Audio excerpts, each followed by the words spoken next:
So I was actually on the Queen's last New Year's Honours list.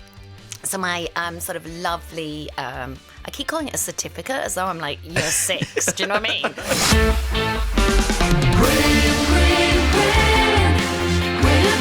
The Graham Norton Radio Show on Virgin Radio. Just between us, if people read both of you, Yeah. it's a sequel. Yeah. But you don't. I mean, You don't have to. I mean, it's such. And because I hadn't read both of you, I read this, and the beginning is so juicy and brilliant. Because I was literally reading it, thinking, "There's a whole novel here," not knowing there was a whole novel there. Thank you so much. Yeah, so it's really weird. I wrote both of you and launched it here in the UK, and everything went lovely and all the rest of it. And it has a sort of ambiguous ending. The baddie may or may not get away with it. And you as the reader get to decide. And at that time, it was COVID times. And I thought we weren't deciding anything in life. So it's a really nice idea for the reader to decide. 250,000 copies sold in the UK. No one complained, except my sister, who said, where's the sequel? I need to know what's happening next. And also then in America, when it was launched there, they said, that's no good. We want to know whether that body did get away with it or not. Oh, is it because you wrote, but you've written another book in between? Yeah, because I wasn't planning on writing a sequel. Yeah. I never write sequels, or very, very rarely. And I'm, 23 books in. But I loved going back to those characters and actually talking. So the book, for those of you who haven't read it, the book is about a woman who goes missing. Initially, 2 women go missing. Then we discover she is the same woman, and she's a bigamist. So she leaves behind 2 husbands that are furious. And the concept is, love is just a shiver away from hate. Everybody always looks to the husband if there's a woman gone missing. In this case, twice as complicated because there's 2 families, 2 sets of friends, 2 husbands. And it's about those people trying to pick up the pieces after she's gone. And for you, because you never intended to write a sequel, had you written yourself into a corner at the end of, was it like an escape room where you kind of like I thought I was so clever, kind of going, oh, figure that out, and now you have to figure it out? 100%. Absolutely the exact phrase I used, that I painted myself into a corner, was my sister. Honestly, hats off to her. She said to me, and this isn't a spoiler, but in the end of the last book, she said, but there was that wine bottle left on the hill, wasn't there? I hadn't noticed I'd left a wine bottle on the hill. So it did need my big sister to point this out to me. And she went, that would be a clue. And I thought, aha, yes, it could be.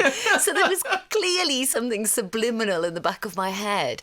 But yes, I'd done certain things. First of all, I had set it in COVID, and I didn't want to write a book about COVID.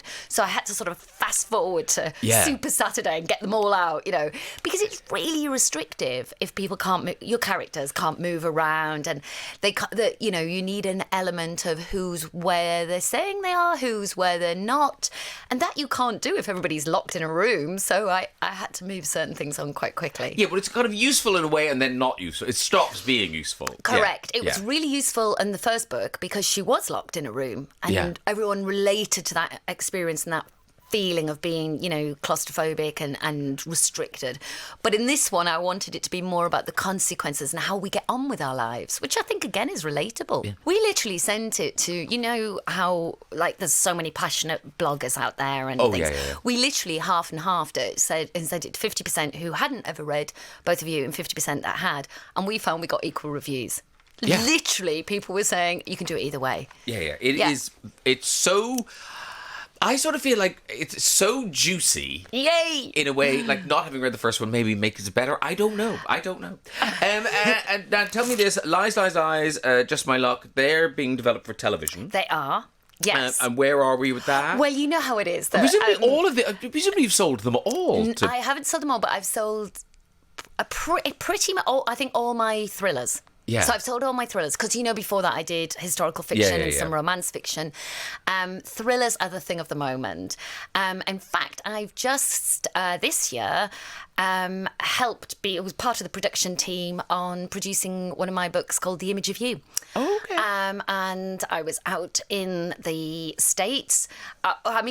It was sensational. I learned so much. Basically, I learned I didn't know an awful lot, I think, if I'm honest with myself. Yeah.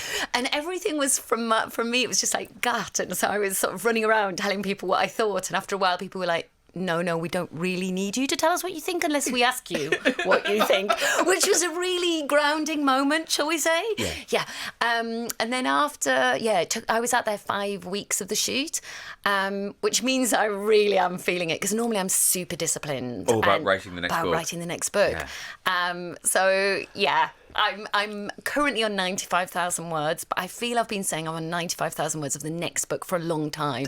Keeps going up a couple of thousand, and then I edit it down, and then it goes up and then down. But in America, what was it like? Did it feel like your book coming to life, or was it so different to the book that you were sort of like, I helped on the script. I'm not credited on the script, but I did all the polish on the script, and I worked with a scriptwriter who was a great guy, and we talked about the ending. We've changed quite a lot. I mean, we've set it in America for a start. Yeah. It's literally set in the UK, and I'm fully expecting that whole thing of people going, it's not as good as the book, and other people going, wow, I've never read the book.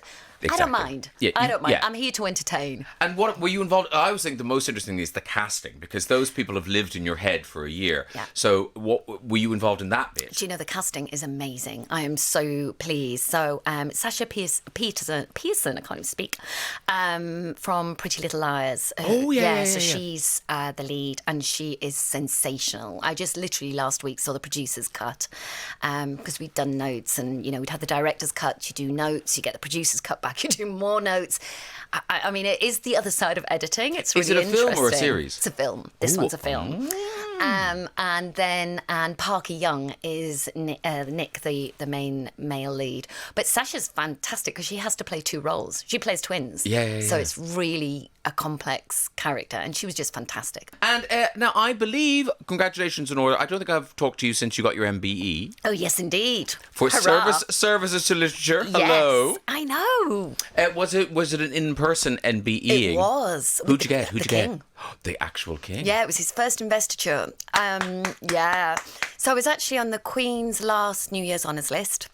So my sort of lovely, I keep calling it a certificate as though I'm like year 6. Do you know what I mean? Good behaviour in class. Pin that on my fridge. Yeah, most improved. Yes, exactly. Anyway, I've got that. And that's signed by Queen Elizabeth. And then, she signed it? Oh, very good. It is quite nice. Yeah, that's quite nice. I mean, I sort of had it framed and kept saying, I'll put that away. It hasn't gone away.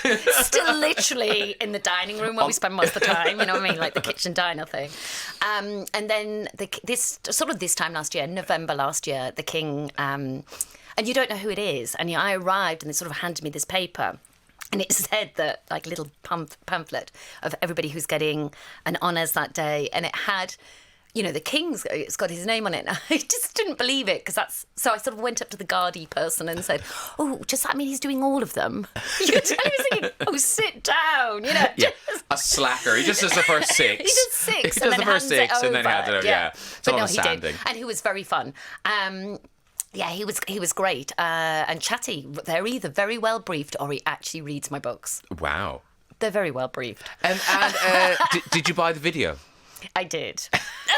I love that they sell a video. They sell the video. They sell, like, the pictures are extraordinarily expensive. It's sort of like Alton Towers after you come off a ride. Yeah, it is. It's like exit through the gift shop. 100%. Anyway, I did exit through the gift shop. Well done, you. Congratulations, and congratulations on the book. Just Between Us. It is so juicy and twisty, and it is out in hardback now. Adele Parks, lovely to talk to you. Thank you so much for coming in. Take care. Thank you so much.